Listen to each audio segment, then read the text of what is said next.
Aussie rules. Aussie rules? Wow, Yeah. Good answer.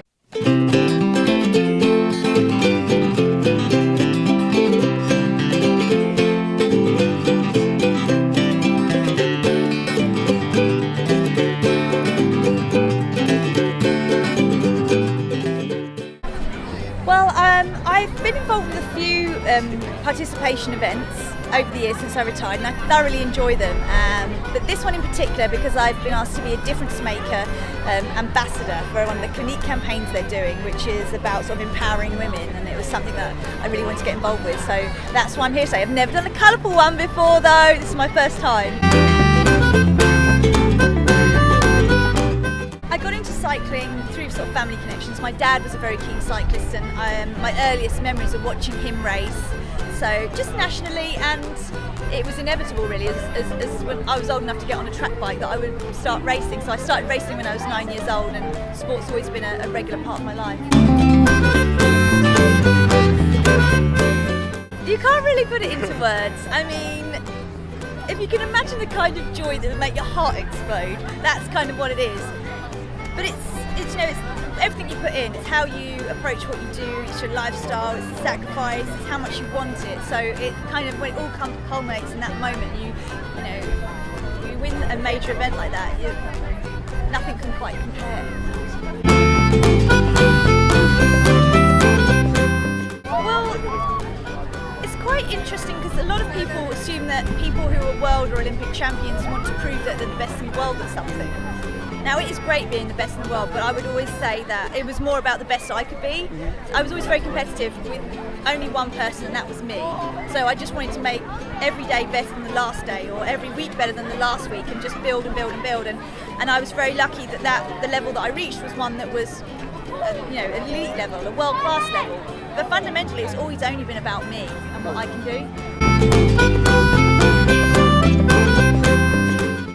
I think there's challenges the whole way along through life, and it's how you approach them and what you learn from them. And things go right and things go wrong, and it's when you learn from the things that go wrong and you build on the things that go right, and you just make the most of every single experience. I don't think you can expect things to ever run smoothly or run easily. Yeah, and who'd want things to be too easy?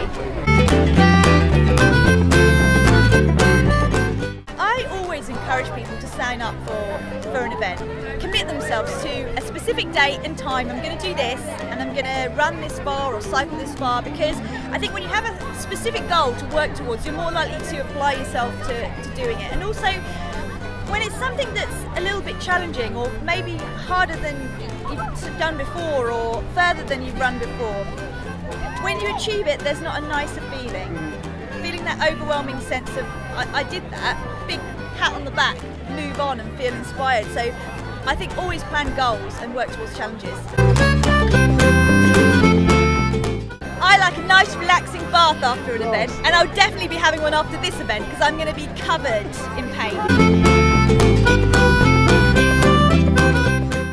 There are so many things I wouldn't do, actually, I think. It's probably the way I'd answer that. I would give anything a go, because you never know unless you try, whether it's something that suits you or you're going to get some joy from or a sense of achievement. So I'd do any kind of adventure, really.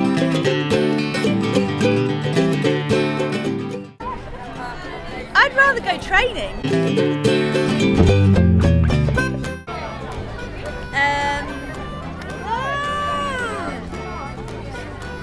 Aussie rules. Wow, Yeah. Good answer. Usually fruit juice, actually, rather than food. I really crave like fruit juice. Oh, anything with the Foo Fighters mixed in. A mix of music with the Foo Fighters being a large component. Team Sky. Yeah, Team Sky. Listen, although I say that, but I'm a really big fan of Richie Port from BMC, so yeah.